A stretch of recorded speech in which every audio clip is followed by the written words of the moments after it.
ನಮಸ್ತೆ ವೀಕ್ಷಕರೇ, ಅಮೋಘ ವಾಹಿನಿ ವೀಕ್ಷಕರಿಗೆ ವರಮಹಾಲಕ್ಷ್ಮಿ ಹಬ್ಬದ ಹಾರ್ದಿಕ ಶುಭಾಶಯಗಳು. ನಾನು ವಿದ್ಯಾ ಎಚ್. ಈಗ ಮುಖ್ಯಾಂಶಗಳು. ವಿರೋಧ ಪಕ್ಷದವರಿಗೆ ನನ್ನನ್ನು ಹಾಗೂ ನನ್ನ ಸರ್ಕಾರವನ್ನು ಅರಗಿಸಿಕೊಳ್ಳಲು ಆಗುತ್ತಿಲ್ಲ. ಮುಖ್ಯಮಂತ್ರಿ ಡಿಕೆ ಶಿವಕುಮಾರ್ ಹೇಳಿಕೆ. ಸಚಿವ ನಾಗೇಂದ್ರ ರಾಜೀನಾಮೆಗೆ ಆಗ್ರಹಿಸಿ ಪ್ರತಿಭಟನೆ. ಕಪ್ಪು ಟಿ ಶರ್ಟ್ ಧರಿಸಿ ವಿಧಾನಸಭೆಗೆ ನುಗ್ಗಿದ್ದ ಬಿಜೆಪಿ ಜೆಡಿಎಸ್ ಶಾಸಕರು. ಪ್ರಜ್ವಲ್ ರೇವಣ್ಣ ವಿರುದ್ಧದ ಅತ್ಯಾಚಾರ ಪ್ರಕರಣ, ಸಾಕ್ಷಿಗೆ ಬೆದರಿಕೆ ಆರೋಪ, ಸಿಐಡಿ ಅಧಿಕಾರಿಗಳಿಗೆ ತನಿಖೆಗೆ ಸೂಚಿಸಿದ ಕೋರ್ಟ್. ಮತ್ತು ಭಾರಿ ಪ್ರಮಾಣದ ನಗದು ಪತ್ತೆ, ದಾಖಲೆ ಇಲ್ಲದೆ ಕಾರಿನಲ್ಲಿ ಸಾಗಿಸುತ್ತಿದ್ದ 9 ಕೋಟಿ ಹಣ ಜಪ್ತಿ. ವಾರ್ತೆಗಳ ವಿವರ. ವಿರೋಧ ಪಕ್ಷದ ಬಿಜೆಪಿ ಸ್ನೇಹಿತರಿಗೆ ನನ್ನನ್ನು ಹಾಗೂ ನನ್ನ ಸರ್ಕಾರವನ್ನು ಅರಗಿಸಿಕೊಳ್ಳಲು ಸಾಧ್ಯವಾಗುತ್ತಿಲ್ಲ. ನನ್ನ ಆಲೋಚನೆಗಳು ಸ್ಪಷ್ಟವಾಗಿದ್ದು, ನಮ್ಮ ಸರ್ಕಾರ ಜನಸಾಮಾನ್ಯರ ವಿಚಾರದಲ್ಲಿ ಕೈಗೊಳ್ಳುತ್ತಿರುವ ನೀತಿಗಳಿಂದಾಗಿ ಅವರಿಗೆ ನನ್ನ ವಿರುದ್ಧ ಹೋರಾಟ ಮಾಡಲು ಯಾವುದೇ ಅವಕಾಶಗಳಿಲ್ಲ. ಅಸೂಯೆಗೆ ಮದ್ದಿಲ್ಲ. ಹೀಗಾಗಿ ಅವರು ನಮಗೆ ಚರ್ಚೆಗೆ ಅವಕಾಶ ನೀಡುತ್ತಿಲ್ಲ ಎಂದು ಮುಖ್ಯಮಂತ್ರಿ ಡಿಕೆ ಶಿವಕುಮಾರ್ ಹೇಳಿದರು. My opposition party leaders, BJP leaders are not able to digest me and my government. There is nothing for them to fight against me, since I am very clear in my thought, clear in my vision, clear in my attitude, and the approach towards the common man and the people of Karnataka to make India and Karnataka smarter. Firstly, jealousy has no medicine. Jealousy ke medicine illa. ಅದಕ್ಕೆ ಪಾಪ ಅಸೆಂಬ್ಲಿಯಲ್ಲಿ ನನ್ನ ಮಾತಾಡೋಕ್ಕೂ ಬಿಡ್ತಾ ಇಲ್ಲ, ಯಾವುದೋ ಸಣ್ಣ ಇದು ಮಾಡಿಕೊಂಡು assembly ನಡೀತಾ ಇಲ್ಲ. ಈ ಮಧ್ಯದಲ್ಲಿ ನಾನು ನಿಮ್ಮ ಹತ್ರ ಒಪ್ಕೊಂಡಿದ್ದೀನಲ್ಲ ಅಂತ ಬಂದಿದ್ದೀನಿ. ಇದಾದ್ಮೇಲೆ ಇಮಿಡಿಯೇಟ್ಲಿ ನಾನು ಕ್ಯಾಬಿನೆಟ್ ಮೀಟಿಂಗ್ಗೆ ಅಸೆಂಬ್ಲಿ ನಡೀತಾ ಇದೆ. ಎಷ್ಟೇ ವಾಲ್ಮೀಕಿ ಅಭಿವೃದ್ಧಿ ನಿಗಮದ ಅಕ್ರಮ ಆರೋಪ ಹೊತ್ತಿರುವ ಸಚಿವ ಬಿ ನಾಗೇಂದ್ರ ರಾಜೀನಾಮೆಗೆ ಆಗ್ರಹಿಸಿ ಬಿಜೆಪಿ ಜೆಡಿಎಸ್ ಶಾಸಕರು ವಿನೂತನ ಪ್ರತಿಭಟನೆ ನಡೆಸಿದರು. ಶಾಸಕರ ಭವನದ ಆವರಣದಲ್ಲಿರುವ ಶ್ರೀ ವಾಲ್ಮೀಕಿ ಮಹರ್ಷಿಗಳ ಪ್ರತಿಮೆ ಬಳಿ ಕಪ್ಪು ಟಿ ಶರ್ಟ್ ಧರಿಸಿ ಪ್ರತಿಭಟನೆ ನಡೆಸಿದ ಬಿಜೆಪಿ ಜೆಡಿಎಸ್ ಶಾಸಕರು ನಾಗೇಂದ್ರ ರಾಜೀನಾಮೆಗೆ ಒತ್ತಾಯಿಸಿದರು. ಕಪ್ಪು ಟಿ ಶರ್ಟ್ ಧರಿಸಿ ವಿಧಾನಸಭೆ ಮೊಗಸಾಲೆಯೊಳಗೆ ಹೋಗುವಾಗ ಮಾರ್ಷಲ್ಗಳು ಶಾಸಕರನ್ನು ತಡೆಯಲು ಯತ್ನಿಸಿದರು. ಪ್ರತಿಪಕ್ಷ ಶಾಸಕರು ಹಾಗೂ ಮಾರ್ಷಲ್ಗಳ ಮಧ್ಯೆ ಮಾತಿನ ಚಕಮಕಿ ನಡೆಯಿತು. ನಂತರ ಟಿ ಶರ್ಟ್ ಧರಿಸಿಯೇ ಒಟ್ಟಾಗಿ ಶಾಸಕರು ಒಳಗೆ ನುಗ್ಗಿದರು. ಈ ಸಂದರ್ಭದಲ್ಲಿ ಮಾತನಾಡಿದ ಬಿಜೆಪಿ ರಾಜ್ಯಾಧ್ಯಕ್ಷ ಬಿವೈ ವಿಜಯೇಂದ್ರ, ನಾಗೇಂದ್ರ ರಾಜೀನಾಮೆ ಪಡೆಯದೆ ಭ್ರಷ್ಟಾಚಾರಿಗಳನ್ನು ರಕ್ಷಣೆ ಮಾಡಲು ತಾವು ಇರುವುದು ಎಂದು ಕಾಂಗ್ರೆಸ್ ಸಾಬೀತು ಮಾಡಿದೆ. ವಾಲ್ಮೀಕಿ ನಿಗಮದ ಹಣ ಲೂಟಿ ಮಾಡುವಾಗ ನಿಮಗೆ ದಲಿತರ ಹಣ ಅಂತ ನೆನಪಾಗಿಲ್ವಾ ನಾಗೇಂದ್ರ ಅವರೇ? ಸಬೂಬು ಬಿಟ್ಟು ನಾಗೇಂದ್ರ ಅವರನ್ನು ಕೈ ಬಿಡಬೇಕು ಎಂದು ಹೇಳಿದರು. Don't have iota of doubt, BJP as well as JDS from the day one, we have been demanding Chief Minister DK Shivakumar to drop corrupt Minister Nagendra. Our fight will continue against this corrupt minister. Now the CBI also sought for the prosecution by the governor. See, issue is very clear. The allegation against Nagendra is very serious. The money meant for the upliftment of Dalit community has been looted by the same Nagendra. So same former Chief Minister when Siddaramaiah has dropped him from the cabinet, why did DK Shivakumar re-induct him into the cabinet? So our demand is in favor of the Dalit community, so we demand justice for the Dalit community. JDS ಮಾಜಿ ಸಂಸದ ಪ್ರಜ್ವಲ್ ರೇವಣ್ಣ ವಿರುದ್ಧದ ಅತ್ಯಾಚಾರದ ಪ್ರಕರಣಕ್ಕೆ ಸಂಬಂಧಿಸಿದಂತೆ ಸಾಕ್ಷಿಗಳಿಗೆ ಬೆದರಿಕೆ ಹಾಕಿದ ಆರೋಪದ ಬಗ್ಗೆ ತನಿಖೆ ನಡೆಸುವಂತೆ ಕೋರ್ಟ್ ಸೂಚನೆ ನೀಡಿದೆ. ಪ್ರಜ್ವಲ್ ರೇವಣ್ಣ ವಿರುದ್ಧದ ಅತ್ಯಾಚಾರ ಪ್ರಕರಣ ಸಂಬಂಧ ಸಾಕ್ಷ್ಯ ದಾಖಲಿಸಿದ ಬಳಿಕ ಬೆದರಿಕೆ ಕರೆಗಳು ಬಂದಿವೆ ಎಂದು ಪ್ರಮುಖ ಸಾಕ್ಷಿಯೊಬ್ಬರು ವಿಚಾರಣೆ ವೇಳೆ ವಿಶೇಷ ನ್ಯಾಯಾಲಯಕ್ಕೆ ತಿಳಿಸಿದ್ದಾರೆ. ತಮ್ಮ ಹಾಗೂ ತಮ್ಮ ಮಗನ ಸುರಕ್ಷತೆ ಬಗ್ಗೆ ಅವರು ಆತಂಕ ವ್ಯಕ್ತಪಡಿಸಿದ್ದಾರೆ. ಪ್ರಾಸಿಕ್ಯೂಷನ್ ಸಾಕ್ಷಿ 4 ಆಗಿ ನ್ಯಾಯಾಲಯದಲ್ಲಿ ಸಾಕ್ಷ್ಯ ದಾಖಲಿಸಿದರು. ಸಾಕ್ಷ್ಯ ಹೇಳಿದ ಬಳಿಕ ತಮಗೆ ಬೆದರಿಕೆ ಕರೆಗಳು ಬರುತ್ತಿವೆ. ನನಗೆ ಅಥವಾ ನನ್ನ ಮಗನಿಗೆ ಏನಾದರೂ ಆದರೆ ಅದಕ್ಕೆ ಆರೋಪಿಗಳೇ ಹೊಣೆ ಎಂದು ಸಾಕ್ಷಿದಾರರು ನ್ಯಾಯಾಲಯದಲ್ಲಿ ಹೇಳಿದ್ದಾರೆ. ಆರೋಪಿಗಳಿಂದ ಜೀವಕ್ಕೆ ಅಪಾಯವಿರುವ ಆತಂಕವನ್ನು ವ್ಯಕ್ತಪಡಿಸಿದ್ದಾರೆ ಎನ್ನಲಾಗಿದೆ. ಸಾಕ್ಷ್ಯ ಹೇಳಿಕೆಯನ್ನು ಗಂಭೀರವಾಗಿ ಪರಿಗಣಿಸಿದ ನ್ಯಾಯಾಲಯ ಸಿಐಡಿ ಹೆಚ್ಚುವರಿ ಪೊಲೀಸ್ ಮಹಾನಿರ್ದೇಶಕರಿಗೆ ಬೆದರಿಕೆ ಆರೋಪದ ಬಗ್ಗೆ ತನಿಖೆ ನಡೆಸಿ ಮುಂದಿನ ವಿಚಾರಣೆ ದಿನ ವರದಿ ಸಲ್ಲಿಸುವಂತೆ ನಿರ್ದೇಶಿಸಿದೆ.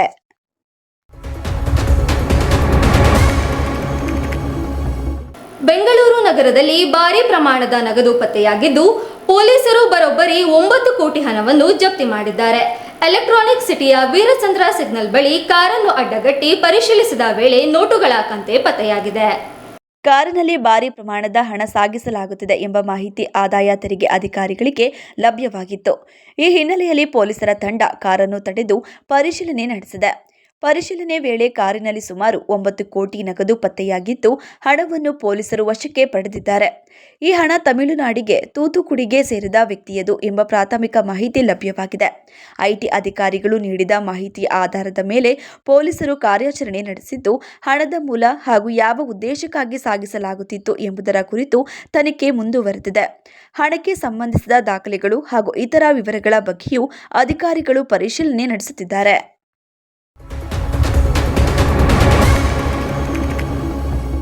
ಕರ್ನಾಟಕದ ರಾಜಕೀಯ ವಲಯದಲ್ಲಿ ತೀವ್ರ ಸಂಚಲನ ಮೂಡಿಸಿರುವ ಮಹರ್ಷಿ ವಾಲ್ಮೀಕಿ ಪರಿಶಿಷ್ಟ ಪಂಗಡಗಳ ಅಭಿವೃದ್ಧಿ ನಿಗಮದ ಬಹುಕೋಟಿ ಅಕ್ರಮ ಹಣ ವರ್ಗಾವಣೆ ಪ್ರಕರಣ ಇದೀಗ ಮತ್ತಷ್ಟು ಕಾವು ಪಡೆದುಕೊಂಡಿದೆ.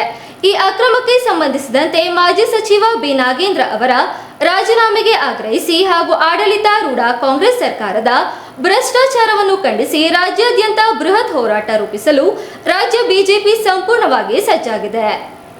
ಈ ಕುರಿತು ಬಿಜೆಪಿ ರಾಜ್ಯ ಕಚೇರಿಯಲ್ಲಿ ಮಾಧ್ಯಮ ಪ್ರತಿನಿಧಿಗಳೊಂದಿಗೆ ಮಾತನಾಡಿದ ಮಾಜಿ ಸಚಿವ ಬಿ ಶ್ರೀರಾಮುಲು, ಪಕ್ಷದ ಮಟ್ಟದಲ್ಲಿ ಪಾದಯಾತ್ರೆಯ ಸಂಪೂರ್ಣ ರೂಪುರೇಷೆಗಳ ಕುರಿತು ತೀವ್ರ ಚರ್ಚೆಗಳು ನಡೆಯುತ್ತಿವೆ. ಜೊತೆಗೆ ಇನ್ನೆರಡು ದಿನಗಳಲ್ಲಿ ಪಕ್ಷದ ರಾಜ್ಯಾಧ್ಯಕ್ಷ ಬಿವೈ ವಿಜಯೇಂದ್ರ ಅವರು ಪಾದಯಾತ್ರೆ ಆರಂಭವಾಗುವ ಅಧಿಕೃತ ದಿನಾಂಕ ಮತ್ತು ಮಾರ್ಗದ ಪೂರ್ಣ ವಿವರವನ್ನು ಮಾಧ್ಯಮಗಳಿಗೆ ಹಂಚಿಕೊಳ್ಳಲಿದ್ದಾರೆ. ಪ್ರಸ್ತಾವಿತ ಪಾದಯಾತ್ರೆಯು ದಾವಣಗೆರೆ ಜಿಲ್ಲೆಯ ಜಗಳೂರು ವಿಧಾನಸಭಾ ಕ್ಷೇತ್ರದಿಂದ ಆರಂಭಗೊಂಡು ಬಳ್ಳಾರಿಯವರೆಗೆ ಸಾಗಲಿದೆ.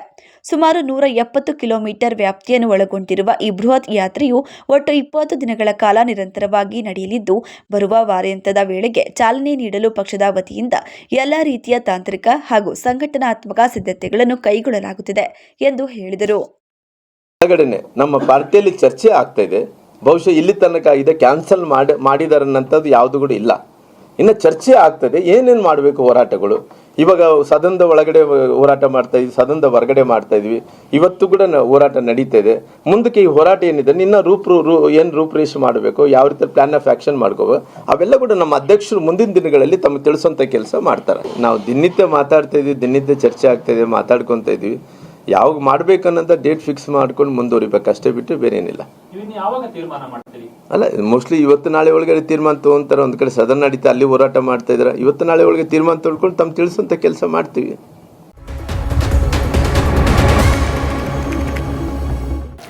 ಶ್ರಾವಣ ಮಾಸದ ಹುಣ್ಣಿಮೆಗೆ ಮುನ್ನ ಬರುವ ಶುಕ್ರವಾರದಂದು ಆಚರಿಸಲಾಗುವ ವರಮಹಾಲಕ್ಷ್ಮಿ ವ್ರತಕ್ಕೆ ಹಿಂದೂ ಧರ್ಮದಲ್ಲಿ ವಿಶೇಷ ಮಹತ್ವವಿದೆ. ಕುಟುಂಬದ ಸುಖ ಶಾಂತಿ, ಸಕಲ ಸೌಭಾಗ್ಯ, ಐಶ್ವರ್ಯ ಮತ್ತು ಆಯುರಾರೋಗ್ಯ ಪ್ರಾಪ್ತಿಗಾಗಿ ಮಹಿಳೆಯರು ಭಕ್ತಿ ಶ್ರದ್ಧೆಯಿಂದ ವ್ರತವನ್ನು ಆಚರಿಸಿದರು. ಹಾಸನದ ವಿವೇಕನಗರದಲ್ಲಿರುವ ವಾಣಿಯವರ ಮನೆಯಲ್ಲಿ ವರಮಹಾಲಕ್ಷ್ಮಿ ವ್ರತವನ್ನು ವಿಶೇಷವಾಗಿ ಆಚರಿಸಲಾಯಿತು. ಮನೆಗಳಲ್ಲಿ ಲಕ್ಷ್ಮೀದೇವಿಯ ಪ್ರತಿಷ್ಠಾಪನೆ, ವಿಶೇಷ ಅಲಂಕಾರ, ಪೂಜೆ, ಭಜನೆ ಹಾಗೂ ನೈವೇದ್ಯ ಸಮರ್ಪಿಸುವ ಮೂಲಕ ಕುಟುಂಬದ ಸುಖ, ಶಾಂತಿ, ಐಶ್ವರ್ಯ ಮತ್ತು ಸಮೃದ್ಧಿಗಾಗಿ ಪ್ರಾರ್ಥಿಸಿದರು. ವರಮಹಾಲಕ್ಷ್ಮಿ ವ್ರತದ ಹಿನ್ನೆಲೆಯಲ್ಲಿ ಬೆಳಗ್ಗೆಯಿಂದಲೇ ಮನೆಗಳಲ್ಲಿ ಹಬ್ಬದ ವಾತಾವರಣ ನಿರ್ಮಾಣವಾಗಿತ್ತು. ಲಕ್ಷ್ಮೀದೇವಿಗೆ ಸೀರೆ ಉಡಿಸಿ, ಆಭರಣಗಳಿಂದ ಶೃಂಗರಿಸಿ, ಹೂವುಗಳಿಂದ ಅಲಂಕರಿಸಿ ವಿಶೇಷ ಪೂಜೆ ಸಲ್ಲಿಸಿದರು. ವಿವಿಧ ಬಗೆಯ ಸಿಹಿ ತಿನಿಸು ಹಾಗೂ ಖಾದ್ಯಗಳನ್ನು ನೈವೇದ್ಯವಾಗಿ ಸಮರ್ಪಿಸಲಾಯಿತು. ಪೂಜೆಯ ಬಳಿಕ ಮುತ್ತೈದೆಯರಿಗೆ ಕುಂಕುಮ, ಅರಿಶಿಣ ಹಾಗೂ ತಾಂಬೂಲ ನೀಡುವ ಸಂಪ್ರದಾಯವು ನಡೆಯಿತು. ನಮ್ಮ ಮನೆಯಲ್ಲಿ ವರಮಹಾಲಕ್ಷ್ಮಿ ಅಂದರೆ ಒಂದು 20-25 ವರ್ಷದಿಂದ, ಅಂದರೆ ಅಮ್ಮ ಮದುವೆ ಆದಾಗಲಿಂದನೂ ಮಾಡ್ತಿದ್ದಾರೆ. ಇದನ್ನು ನಮ್ಮ ಅಜ್ಜಿ, ಅಂದರೆ ಅಪ್ಪನ ಅಮ್ಮ ಕಣ್ಣಮ್ಮಜ್ಜಿ ಅವರು ನಡೆಸ್ಕೊಂಡ್ಬಂದಿದ್ದ ಸಂಪ್ರದಾಯ. ಸೊ ಅವಾಗಿಂದ ಅಮ್ಮ ಅದನ್ನು ರೂಢಿಸ್ಕೊಂಡು ಬಂದಿದ್ದಾರೆ. ವರ್ಷಕ್ಕೂ ಅದು ಅಮ್ಮ ನಂಬಿರೋ ವರಮಹಾಲಕ್ಷ್ಮಿ ಅಂದರೆ ಅವ್ರ ಫೇವ್ರೆಟ್, ಅವ್ರ ಅಂದರೆ ಅನುಗ್ರಹದಿಂದ ವರ್ಷಕ್ಕೂ ಗ್ರ್ಯಾಂಡಾಗಿ ಮಾಡೋ ಥರ ಆಗಿದೆ. ಸೊ ಈಗ ಪ್ರತಿಯೊಂದೊಂದು ವರ್ಷಕ್ಕೂ ಒಂದೊಂದು ಕಾನ್ಸೆಪ್ಟ್ ಇಟ್ಕೊಂಡು ಅಮ್ಮ ಒಂದು ಅಂದರೆ ಕಾನ್ಸೆಪ್ಟನ್ನ ರೆಡಿ ಮಾಡ್ಕೊಳ್ತಾರೆ. ಸೊ ಈ ವರ್ಷ ಸಮುದ್ರ ಲಕ್ಷ್ಮಿ ಅಂದರೆ ಸಮುದ್ರ ಮಂಥನ ಟೈಮಲ್ಲಿ 14 ರತ್ನಗಳೇನು ಹುಟ್ಟಿತು ಅದರಲ್ಲಿ ತುಂಬ ಇಂಪಾರ್ಟೆಂಟು ಅಥವಾ ಅತ್ಯಮೂಲ್ಯ ರತ್ನ ಅಂದರೆ ಲಕ್ಷ್ಮಿ. ಸೊ ಅದು ಸಮುದ್ರ ಹುಟ್ಟಿರೋದ್ರಿಂದ ನಾವು ಸಮುದ್ರ ಲಕ್ಷ್ಮಿ ಅಂತ ಮಾಡಿದ್ದೀವಿ. ಅದನ್ನು ಸಿಂಧುಜ ಅಂತಲೂ ಹೆಸರು ಇಟ್ಟಿದ್ದೀವಿ. ಆಮೇಲೆ ಅದ್ರ ಜೊತೆ ಕಪ್ಪೆ ಚಿಪ್ಪು ಅದ್ರ ಒಳಗಡೆ ನಾವು ಕೂರಿಸಿದ್ದೀವಿ ಈ ಸತಿ. ಆಮೇಲೆ ಮುತ್ತು ಮತ್ತು ಶಂಖಗಳೆಲ್ಲ ಮಾಡಿದ್ದೀವಿ. ಅದನ್ನು ಸಹೋದರ ಸಹೋದರಿಯರು ಅಂತ ಕನ್ಸಿಡರ್ ಮಾಡ್ತಾರೆ. ಹೀಗೆ ವರ್ಷ ಒಂದೊಂದು ಕಾನ್ಸೆಪ್ಟು. ಲಾಸ್ಟ್ ಟೈಮ್ ಉಲುಕ ಲಕ್ಷ್ಮಿ ಅಂತ, ಅಂದರೆ ಗೂಬೆ ಲಕ್ಷ್ಮಿ ವಾಹನ ಆಗಿರೋದ್ರಿಂದ ಆ ಥರದ್ದು ಮಾಡಿದ್ದೀವಿ. ಆಮೇಲೆ ಅಪ್ಪ ಮತ್ತು ಅಮ್ಮನೇ ನಮಗೆ ಇನ್ಸ್ಪಿರೇಷನ್ನು. ಅಂದರೆ ಅವರು ಪ್ರತಿ ಸತಿ ಅಮ್ಮ ಒಂದೇನೋ ಒಂದು ಕಾನ್ಸೆಪ್ಟ್ ರೆಡಿ ಮಾಡ್ಕೊಂಡಿದ್ದ ತಕ್ಷಣ ಅದು ಅಪ್ಪನ ಜೊತೆ ಡಿಸೈಡ್ ಮಾಡಿ, ಅಂದರೆ ಡಿಸ್ಕಸ್ ಮಾಡಿಕೊಂಡು ಅವ್ರು ಡಿಸೈಡ್ ಮಾಡಿಕೊಂಡು, ಆಮೇಲೆ ಇದು ಅಂದರೆ ಹಿಂಗೆ ಚೆನ್ನಾಗಿರುತ್ತೆ ಹಂಗೆ ಚೆನ್ನಾಗಿರುತ್ತೆ ಅಂತ ಅವರ ಒಂದಷ್ಟು ಡಿಸ್ಕಷನ್ಸ್ ಎಲ್ಲ ಮಾಡಿಕೊಂಡು ಒಂದು ರೆಡಿ ಮಾಡ್ತಾರೆ ಕಾನ್ಸೆಪ್ಟು. ಸೊ ಅದು ನಮ್ಮದು ಮೇನ್ ಮೋಟೋ ಏನಂದರೆ, ಅದು ಒಂದು ಇವೆಂಟ್ ಏನಿದೆ ಇದು ಆ್ಯನ್ಯುವಲ್ ಪ್ರಾಜೆಕ್ಟ್ ಥರ ಎವ್ರಿ ಇಯರ್ ಬಂದೇ ಬರುತ್ತಲ್ವ. ಸೊ ಅದಕ್ಕೆ ಸಕ್ಸಸ್ಫುಲ್ ಮಾಡ್ಬೇಕನ್ನೋದು ನಂದು ಮತ್ತು ನನ್ನ ತಂಗಿದು ಒಂದು ಮೇನ್ ಮೋಟೋ ಇರುತ್ತೆ ಅಷ್ಟೇ. ಸೊ ಅವ್ರು ಏನು ಹೇಳಿದ್ರು ಅದಕ್ಕೆ ನಮ್ಮದು ಒಂದು ಇನ್ಪುಟ್ಸು. ಈಗ ಟೆಕ್ನಾಲಜಿ ಬೇಸ್ಡ್ ಏನಾದರೂ ಒಂದಿದ್ದರೆ ಅದು ಇನ್ಪುಟ್ಸ್ ಕೊಡೋದು. ಆಮೇಲೆ ನಮಗಿದ್ದು ಯಾವತ್ತೂ ಬೋರ್ ಅಥವಾ ಆ ಥರ ಏನೂ ಅನಿಸೇ ಇಲ್ಲ ಇಷ್ಟು ವರ್ಷವೂ. ಸೊ ಅಂದರೆ ಅದು ಮಾಡೋಣ, ಅಮ್ಮನೂ ಒಂದೊಂದು ಸತಿ ಇದು ಪರವಾಗಿಲ್ವಾ ಅಂದರೂ ಇಲ್ಲ ಅಮ್ಮಂಗೆ ಸ್ಯಾಟಿಸ್ಫ್ಯಾಕ್ಷನ್ ಆಗೋ ಥರ ಮಾಡೋಣ, ಆ ಥರ ಕಲ್ಚರ್ ಕೊಟ್ಬಿಟ್ಟಿದ್ದಾರೆ ನಮ್ಮ ಅಪ್ಪ ಆಗಲಿ ಅಮ್ಮ ಆಗಲಿ ಅಥವಾ ನಮ್ಮ ಮಾವಂದಿರು ನಮ್ಮ ಅತ್ತೆದಿರು. ಸೊ ಅಷ್ಟು ನಾವು ಒಂದು ಜಾಯಿಂಟ್ ಫ್ಯಾಮಿಲಿ ಥರನೇ ಇದ್ದೀವಿ. ಎಲ್ಲರೂ ನ್ಯೂಕ್ಲಿಯರ್ ಇದ್ರೂ ಜಾಯಿಂಟ್ ಫ್ಯಾಮಿಲಿ ಒಂದು ಕಲ್ಚರು ಮತ್ತು ಟ್ರೆಡಿಷನ್ ಬಂದುಬಿಟ್ಟಿದೆ. ಸೊ ಆ ಬೇಸಿಸ್ ಮೇಲೆ ಪ್ರತಿ ವರ್ಷಕ್ಕೂ ಒಂದೊಂದು ವರ್ಷನೂ ಹಬ್ಬ ಆಚರಿಸ್ಕೊಂಡು ಹೋಗಿದ್ದೀವಿ. ಇದೀಗ ಜಾಹೀರಾತು. ಅಜ್ಜಿಯ ಅಡುಗೆ ಅವಳ ಕೈ ರುಚಿಯೊಳಗೆ ನಿಮ್ಮ ಮನೆ ಅಡುಗೆಗೆ ನೈಜ ರುಚಿ ಬೇಕಾದರೆ ಕಲ್ಪ ತೆಂಗಿನೆಣ್ಣೆ. ನನ್ನ ಆರೋಗ್ಯ, ಸೌಂದರ್ಯ ಮತ್ತು ಶಕ್ತಿಯ ರಹಸ್ಯ ಕಲ್ಪ ತೆಂಗಿನೆಣ್ಣೆ. ಪ್ರತಿ ಹನಿಯಲ್ಲೂ ಶುದ್ಧತೆಯನ್ನು ಅನುಭವಿಸಿ. ಕಲ್ಪ ತೆಂಗಿನೆಣ್ಣೆ, ಇದು ಕ್ಯಾಂಪ್ಕೋ ಉತ್ಪನ್ನ. Hasanamba car decor. ಕಾರ್ಗೆ ಸಂಬಂಧಿಸಿದ ಯಾವುದೇ ಸರ್ವಿಸಸ್ಗಳಿಗೆ ಮತ್ತು ಕಾರ್ ಆಕ್ಸೆಸರೀಸ್ಗಳಿಗೆ ಹಾಸನದಲ್ಲಿ ಇರುವಂತಹ ದೊಡ್ಡ ಶೋರೂಮ್ ಅದುವೇ ಹಾಸನಾಂಬ ಕಾರ್ ಡೆಕೋರ್. ಇಲ್ಲಿ ನಿಮಗೆ ಬೇಕಾಗುವ ಎಲ್ಲ ವೆಹಿಕಲ್ ಮಾಡೆಲ್ಗಳ seat covers, android systems, reverse camera, LED bulbs, cooling paper, android frames, mat wheels, ಇನ್ನು ಮುಂತಾದ ಕಾರ್ಗೆ ಬೇಕಾದ ಕಂಪ್ಲೀಟ್ ಮಲ್ಟಿ ಬ್ರ್ಯಾಂಡ್ ಕಾರ್ ಆಕ್ಸೆಸರೀಸ್ಗಳು ಮತ್ತು 4x4 ಕಾರ್ ಆಕ್ಸೆಸರೀಸ್ಗಳು ಭಾರಿ ರಿಯಾಯಿತಿ ದರದಲ್ಲಿ ದೊರೆಯುತ್ತೆ. ಎಲ್ಲ ರೀತಿಯ ಕಾರ್ಗಳಿಗೆ car detailing, paint protection film, ceramic coating, rubbing polish, interior cleaning ಮತ್ತು ಟೆಫ್ಲಾನ್ ಕೋಟಿಂಗ್ ಅನ್ನ ಡಿಸ್ಕೌಂಟ್ ರೇಟ್ ಅಲ್ಲಿ ಮಾಡಿಕೊಡ್ತಾರೆ. ಹಾಸನದಲ್ಲಿ ಗರ್ವಾರೆ ಅವರ ಆಥರೈಸ್ ಸ್ಟುಡಿಯೋವನ್ನ ಇವರು ಹೊಂದಿದ್ದು ಪ್ಯಾನ್ ಇಂಡಿಯಾ ಸರ್ವಿಸಸ್ ಸಹ ಲಭ್ಯವಿದೆ. ಜೊತೆಗೆ ಲೈಫ್ ಟೈಮ್ ವಾರಂಟಿ ಕೂಡ ಕೊಡ್ತಾ ಇದ್ದಾರೆ. ನಿಮ್ಮ ಕಾರ್ ಸರ್ವಿಸಸ್ ಮತ್ತು ಡೆಕೋರ್ಗಳಿಗಾಗಿ ಹಿಂದೆ ಭೇಟಿ ನೀಡಿ. ಹಾಸನಾಂಬ ಕಾರ್ ಡೆಕೋರ್, ಸ್ಥಳ ತಣ್ಣೀರುಹಳ್ಳ ಸರ್ಕಲ್, ಸಕಲೇಶಪುರ ರೋಡ್, ಹಾಸನ. ಹಾಗೂ ಹಾಸನಾಂಬ ಕಾರ್ ಡೆಕೋರ್ನವರದ್ದೇ ಆದ ಮತ್ತೊಂದು ಶಾಖೆ ಗರ್ವಾರೆಯವರ ಆಥರೈಸ್ ಸ್ಟುಡಿಯೋ ಹಾಸನದಲ್ಲಿ Vidyanagar ring road near Christ school ಹತ್ರ ಇದೆ. ಕಾಂಟ್ಯಾಕ್ಟ್ 9741908073. ಭೀಮಾ ಆಗಸ್ಟ್ 10ರಿಂದ 30ರವರೆಗೆ ವರಮಹಾಲಕ್ಷ್ಮಿ ಹಬ್ಬವನ್ನು ಆಚರಿಸಿಕೊಳ್ಳುತ್ತಿದ್ದು, ಹಬ್ಬದ ಸಂಭ್ರಮದಷ್ಟೇ ಪ್ರಕಾಶಮಾನವಾಗಿ ಹೊಳೆಯುವ ವಿಶೇಷ ಕೊಡುಗೆಗಳನ್ನು ಗ್ರಾಹಕರಿಗಾಗಿ ನೀಡುತ್ತಿದೆ. ಚಿನ್ನದ ಮೇಲೆ ಪ್ರತಿ ಗ್ರಾಮ್ಗೆ 1,000 ರೂಪಾಯಿವರೆಗೆ ರಿಯಾಯಿತಿ, ವಜ್ರಾಭರಣಗಳ ಮೇಲೆ ಪ್ರತಿ ಗ್ರಾಮ್ಗೆ 1,000 ರೂಪಾಯಿ ಫ್ಲಾಟ್ ರಿಯಾಯಿತಿ ಹಾಗೂ ಪ್ರತಿ 50 ಗ್ರಾಂ ಬೆಳ್ಳಿಯ ಖರೀದಿಗೆ 1,000 ರೂಪಾಯಿ ರಿಯಾಯಿತಿ ಪಡೆಯಿರಿ. ಹಳೆಯ ಚಿನ್ನದ ವಿನಿಮಯದ ಮೇಲೆ. ನಮ್ಮ ಕರ್ನಾಟಕ ರಾಜ್ಯದಲ್ಲಿ ಕಳೆದ ವರ್ಷದ ನೀಟ್ ಮತ್ತು IIT JEE ಪರೀಕ್ಷೆಯಲ್ಲಿ ಸಾವಿರಾರು ಉಚಿತ ಮೆಡಿಕಲ್ ಹಾಗೂ IIT ಸೀಟ್ಗಳನ್ನು ನೀಡಿರುವ ನಮ್ಮ ಹೆಮ್ಮೆಯ ಎಕ್ಸೆಲ್ ಅಕಾಡೆಮಿಕ್ಸ್ ವಿದ್ಯಾಸಂಸ್ಥೆಯಾಗಿದೆ. ಒಂದು ವರ್ಷದ ಲಾಂಗ್ ಟರ್ಮ್ ನೀಟ್, CET ಮತ್ತು IIT JEE ದಾಖಲಾತಿ ಪ್ರಾರಂಭವಾಗಿದೆ. ಮೆಡಿಕಲ್ ಅಂದರೆ ಎಕ್ಸೆಲ್, ಎಕ್ಸೆಲ್ ಅಂದ್ರೆ ಮೆಡಿಕಲ್. ನಮ್ಮ ಕರ್ನಾಟಕ ರಾಜ್ಯದಲ್ಲಿ ಕಳೆದ ವರ್ಷದ ನೀಟ್ ಮತ್ತು IIT JEE ಪರೀಕ್ಷೆಯಲ್ಲಿ ಸಾವಿರಾರು ಉಚಿತ ಮೆಡಿಕಲ್ ಹಾಗೂ IIT ಸೀಟ್ಗಳನ್ನು ನೀಡಿರುವ ನಮ್ಮ ಹೆಮ್ಮೆಯ ಎಕ್ಸೆಲ್ ಅಕಾಡೆಮಿಕ್ಸ್ ವಿದ್ಯಾಸಂಸ್ಥೆಯಾಗಿದೆ. ಒಂದು ವರ್ಷದ ಲಾಂಗ್ ಟರ್ಮ್ ನೀಟ್, CET ಮತ್ತು IIT JEE ದಾಖಲಾತಿ ಪ್ರಾರಂಭವಾಗಿದೆ. ಮೆಡಿಕಲ್ ಅಂದರೆ ಎಕ್ಸೆಲ್, ಎಕ್ಸೆಲ್ ಅಂದ್ರೆ ಮೆಡಿಕಲ್. ನಮ್ಮ ಕರ್ನಾಟಕ ರಾಜ್ಯದಲ್ಲಿ ಕಳೆದ ವರ್ಷದ ನೀಟ್ ಮತ್ತು IIT JEE ಪರೀಕ್ಷೆಯಲ್ಲಿ ಸಾವಿರಾರು ಉಚಿತ ಮೆಡಿಕಲ್ ಹಾಗೂ IIT ಸೀಟ್ಗಳನ್ನು ನೀಡಿರುವ ನಮ್ಮ ಹೆಮ್ಮೆಯ ಎಕ್ಸೆಲ್ ಅಕಾಡೆಮಿಕ್ಸ್ ವಿದ್ಯಾಸಂಸ್ಥೆಯಾಗಿದೆ. ಒಂದು ವರ್ಷದ ಲಾಂಗ್ ಟರ್ಮ್ ನೀಟ್, CET ಮತ್ತು IIT JEE ದಾಖಲಾತಿ ಪ್ರಾರಂಭವಾಗಿದೆ. ಮೆಡಿಕಲ್ ಅಂದರೆ ಎಕ್ಸೆಲ್, ಎಕ್ಸೆಲ್ ಅಂದ್ರೆ ಮೆಡಿಕಲ್. ಮತ್ತೊಮ್ಮೆ ಅಮೋಘ ವಾರ್ತೆಗೆ ಸ್ವಾಗತ. ಜಿಲ್ಲೆಯ ಹಿರಿಯೂರು ತಾಲೂಕಿನ ಐಮಂಗಳ ಸಮೀಪ ಮುಂಜಾನೆ ಸಂಭವಿಸಿದ ಭೀಕರ ರಸ್ತೆ ಅಪಘಾತದಲ್ಲಿ 3 ಮೃತಪಟ್ಟಿದ್ದು ಸುಮಾರು 20 ಮಂದಿ ಗಾಯಗೊಂಡಿದ್ದಾರೆ. ಬೆಂಗಳೂರಿನಿಂದ ಗೋವಾಗೆ ತೆರಳುತ್ತಿದ್ದ ಖಾಸಗಿ ಪ್ರವಾಸಿ ಬಸ್ ರಾಷ್ಟ್ರೀಯ ಹೆದ್ದಾರಿಯಲ್ಲಿ ನಿಯಂತ್ರಣ ತಪ್ಪಿ ರಸ್ತೆ ಬದಿಯ ಕಂದಕಕ್ಕೆ ಬಿದ್ದು ಪಲ್ಟಿಯಾಗಿದೆ. ಮಾಹಿತಿಯ ಪ್ರಕಾರ ಬಸ್ನಲ್ಲಿ 53 ಮಂದಿ ಪ್ರಯಾಣಿಕರಿದ್ದರು. ಐಮಂಗಲ ಸಮೀಪ ಚಾಲಕನ ನಿಯಂತ್ರಣ ತಪ್ಪಿದ ಬಸ್ ಹೆದ್ದಾರಿಯಿಂದ ಎಡಭಾಗಕ್ಕೆ ಜಾರಿದ್ದು ಬಳಿಕ ಕಂದಕಕ್ಕೆ ಉರುಳಿದೆ. ಅಪಘಾತದ ರಭಸಕ್ಕೆ ಬಸ್ನ ಮುಂಭಾಗ ಸಂಪೂರ್ಣವಾಗಿ ಜಖಂಗೊಂಡಿದೆ. ಅಪಘಾತದ ಸುದ್ದಿ ತಿಳಿಯುತ್ತಿದ್ದಂತೆ ಪೊಲೀಸರು ಹಾಗೂ ತುರ್ತು ಸೇವಾ ಸಿಬ್ಬಂದಿ ಸ್ಥಳಕ್ಕೆ ಧಾವಿಸಿ ರಕ್ಷಣಾ ಕಾರ್ಯಾಚರಣೆ ನಡೆಸಿದರು. ಗಾಯಗೊಂಡವರನ್ನು ಚಿಕಿತ್ಸೆಗಾಗಿ ಜಿಲ್ಲಾ ಆಸ್ಪತ್ರೆಗೆ ದಾಖಲಿಸಲಾಗಿದೆ. ಐಮಂಗಲ ಪೊಲೀಸ್ ಠಾಣಾ ವ್ಯಾಪ್ತಿಯಲ್ಲಿ ಘಟನೆ ನಡೆದಿದ್ದು, ಪೊಲೀಸರು ಪ್ರಕರಣ ದಾಖಲಿಸಿಕೊಂಡು ತನಿಖೆ ಆರಂಭಿಸಿದ್ದಾರೆ. ಬಸ್ನ ವೇಗ, ಚಾಲಕನ ಆಯಾಸ, ರಸ್ತೆ ಪರಿಸ್ಥಿತಿ ಅಥವಾ ವಾಹನದ ತಾಂತ್ರಿಕ ದೋಷ ಈ ಅಪಘಾತಕ್ಕೆ ಕಾರಣವಾಗಿದೆಯೇ ಎಂಬ ಬಗ್ಗೆ ಪರಿಶೀಲನೆ ನಡೆಯುತ್ತಿದೆ. ಕರ್ನಾಟಕ ಸರ್ಕಾರ ಇತ್ತೀಚೆಗೆ ಪ್ರಕಟಿಸಿರುವ ಸುಮಾರು 15,000 ಶಿಕ್ಷಕರ ನೇಮಕಾತಿ ಪ್ರಕ್ರಿಯೆಯಲ್ಲಿ ಉರ್ದು ಮಾಧ್ಯಮ ಶಾಲೆಗಳ ಶಿಕ್ಷಕರ ಖಾಲಿ ಹುದ್ದೆಗಳನ್ನು ಪರಿಗಣಿಸಿಲ್ಲ ಎಂದು ಆರೋಪಿಸಿ ಮುಸ್ಲಿಂ ಸಂಘಟನೆಯ ಮುಖಂಡರು ಜಿಲ್ಲಾಡಳಿತಕ್ಕೆ ಮನವಿ ಸಲ್ಲಿಸಿದರು. ಮುಸ್ಲಿಂ ಸಂಘಟನೆಯ ಮುಖಂಡರಾದ ಅತೀಕುರ್ ರೆಹಮಾನ್ ಮಾಧ್ಯಮದೊಂದಿಗೆ ಮಾತನಾಡಿ, ಉರ್ದು ಮಾಧ್ಯಮ ಶಾಲೆಗಳಲ್ಲಿ ಶಿಕ್ಷಕರ ಕೊರತೆಯಿಂದ ವಿದ್ಯಾರ್ಥಿಗಳ ಶಿಕ್ಷಣದ ಮೇಲೆ ಪ್ರತಿಕೂಲ ಪರಿಣಾಮ ಬೀರುತ್ತಿದೆ. ಸರ್ಕಾರದ ನೇಮಕಾತಿ ಪ್ರಕ್ರಿಯೆಯಲ್ಲಿ ಖಾಲಿ ಹುದ್ದೆಗಳನ್ನು ಸೇರಿಸದಿರುವುದು ಉರ್ದು ಶಿಕ್ಷಕ ಅಭ್ಯರ್ಥಿಗಳಿಗೂ ಅನ್ಯಾಯವಾಗಲಿದೆ. ಜಿಲ್ಲೆಯಲ್ಲಿ 95 ಸರ್ಕಾರಿ ಉರ್ದು ಮಾಧ್ಯಮ ಶಾಲೆಗಳು, 2 ಅನುದಾನಿತ ಹಾಗೂ 24 ಖಾಸಗಿ ಶಾಲೆಗಳಿದ್ದು 13 ಪ್ರೌಢಶಾಲೆಗಳಲ್ಲಿ ಉರ್ದು ಪ್ರಥಮ ಭಾಷೆಯಾಗಿ ಬೋಧಿಸಲಾಗುತ್ತಿದೆ. ಅಲ್ಲದೆ 11 PU ಕಾಲೇಜುಗಳು ಹಾಗೂ 3 ಪದವಿ ಕಾಲೇಜುಗಳಲ್ಲಿ ಉರ್ದು ಮಾಧ್ಯಮದ ಶಿಕ್ಷಣ ವ್ಯವಸ್ಥೆ ಇದೆ. ಸುಮಾರು 1500 ವಿದ್ಯಾರ್ಥಿಗಳು ಉರ್ದು ಮಾಧ್ಯಮದಲ್ಲಿ ವ್ಯಾಸಂಗ ಮಾಡುತ್ತಿದ್ದು, ಸುಮಾರು 200 ಉರ್ದು ಶಿಕ್ಷಕರು ಕಾರ್ಯನಿರ್ವಹಿಸುತ್ತಿದ್ದಾರೆ ಎಂದು ಹೇಳಿದರು.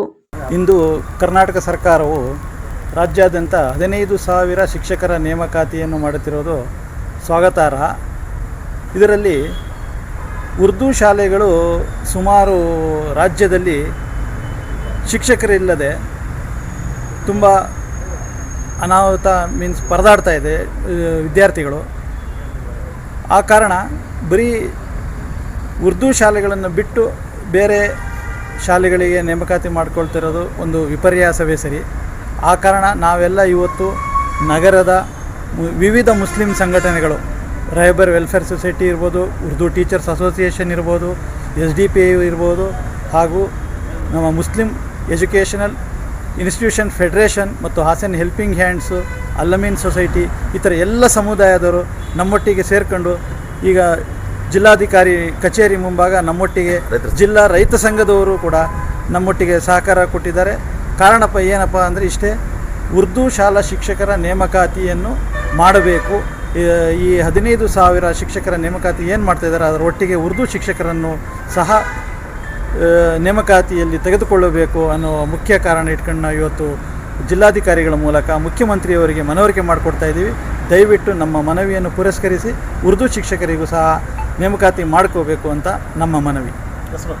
ಈ ಸಂದರ್ಭದಲ್ಲಿ ಸೈಯದ್ ತಾಜ್, HR ಮಾಜಿದ್, ಬಶೀರ್ ಅಹಮದ್, ಸೈಯದ್ ಫರೀದ್, ಇಲಿಯಾಸ್ ಬೇಗ್, ಮೊಹಮ್ಮದ್ ಇಸಾಕ್, ಮೊಹಮ್ಮದ್ ಆಲಿ, ಅಮ್ಜದ್ ಖಾನ್, ಶಬೀರ್ ಅಹಮದ್, ಬಾಬು ಇತರರು ಉಪಸ್ಥಿತರಿದ್ದರು.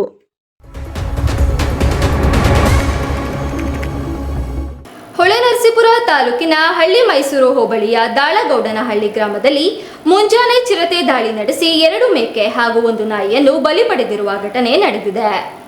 ಗ್ರಾಮದ ನಿವಾಸಿ ಮಲ್ಲೇಶ್ ಅವರಿಗೆ ಸೇರಿದ 2 ಮೇಕೆಗಳನ್ನು ಕೊಟ್ಟಿಗೆಯಲ್ಲಿ ಕಟ್ಟಲಾಗಿತ್ತು. ಮುಂಜಾನೆ ವೇಳೆ ಗ್ರಾಮಕ್ಕೆ ಬಂದ ಚಿರತೆ ಕೊಟ್ಟಿಗೆಯೊಳಗೆ ನುಗ್ಗಿ 2 ಮೇಕೆಗಳ ಮೇಲೆ ದಾಳಿ ನಡೆಸಿ ಕೊಂದು ಹಾಕಿದೆ. ಬಳಿಕ ಅವುಗಳನ್ನು ಹೊತ್ತೊಯ್ದು ತಿನ್ನಲು ಚಿರತೆ ಪ್ರಯತ್ನಿಸಿರುವುದು ಕಂಡು ಬಂದಿದೆ. ಇಷ್ಟಕ್ಕೆ ನಿಲ್ಲದ ಚಿರತೆ ಮನೆಯ ಮುಂಭಾಗದಲ್ಲಿ ಮಲಗಿದ್ದ ನಾಯಿಯ ಮೇಲೂ ದಾಳಿ ನಡೆಸಿ ಅದನ್ನು ಹೊತ್ತೊಯ್ದಿದೆ. ನಂತರ ಸಮೀಪದ ಪ್ರದೇಶದಲ್ಲಿ ನಾಯಿಯನ್ನು ತಿಂದು ಹಾಕಿರುವುದು ಗ್ರಾಮಸ್ಥರ ಗಮನಕ್ಕೆ ಬಂದಿದೆ. ಬೆಳಗಿನ ಜಾವವೇ ಗ್ರಾಮದಲ್ಲಿನ ವಾಸದ ಮನೆಗಳ ಸಮೀಪ ಚಿರತೆ ಕಾಣಿಸಿಕೊಂಡಿರುವುದರಿಂದ ಜನರು ಭಯಭೀತರಾಗಿದ್ದಾರೆ. ದಾಳಗೌಡನಹಳ್ಳಿ ಗ್ರಾಮದಲ್ಲಿ ಕಳೆದ ಕೆಲವು ದಿನಗಳಿಂದ ಚಿರತೆ ಓಡಾಟದ ಬಗ್ಗೆ ಗ್ರಾಮಸ್ಥರಲ್ಲಿ ಆತಂಕವಿತ್ತು. ಇದೀಗ ಮನೆಗಳ ಸಮೀಪವೇ ಚಿರತೆ ದಾಳಿ ನಡೆಸಿರುವುದು ಜನರ ಭೀತಿಯನ್ನು ಮತ್ತಷ್ಟು ಹೆಚ್ಚಿಸಿದೆ. ರಾತ್ರಿ ಹಾಗೂ ಮುಂಜಾನೆ ಸಮಯದಲ್ಲಿ ಮಕ್ಕಳು, ವೃದ್ಧರು ಸೇರಿದಂತೆ ಯಾರೂ ಮನೆಯಿಂದ ಹೊರಗೆ ಬರದಂತಹ ಪರಿಸ್ಥಿತಿ ನಿರ್ಮಾಣವಾಗಿದೆ. ಘಟನೆ ತಿಳಿದು ಅರಣ್ಯ ಇಲಾಖೆ ಸಿಬ್ಬಂದಿ ಸ್ಥಳಕ್ಕೆ ಭೇಟಿ ನೀಡಿ ಪರಿಶೀಲನೆ ನಡೆಸಿದ್ದಾರೆ.